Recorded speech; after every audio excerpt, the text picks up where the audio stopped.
महाराष्ट्रात आज पहिल्या टप्प्यात 5 लोकसभा मतदारसंघांमध्ये मतदान पार पडतंय।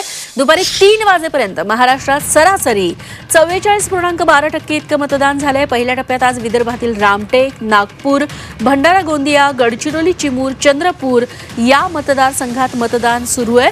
सर्वाधिक मतदान गडचिरोली, चिमूर या लोकसभा मतदारसंघात झालेलं आहे। दुपारी 1 वाजेपर्यंत गडचिरोली, चिमूरमध्ये 55.79% इतकं मतदान झालंय। गडचिरोली जिल्ह्यातलं देखील मतदान आता संपलेलं आहे। दुपारी 3 वाजेपर्यंतच हे मतदान सुरू होतं। हा नक्षली भाग असल्यानं वेळेची इथं मर्यादा ठेवण्यात आली होती।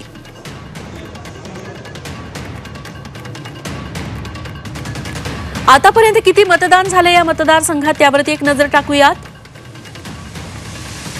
नागपुरात 38.43%, चंद्रपुरात 43.48%, रामटेकमध्ये 40.10%, भंडारा गोंदियात 45.88% आणि गडचिरोली चिमूरमध्ये सर्वाधिक 55.79% इतकं मतदान नोंदवलं गेलं।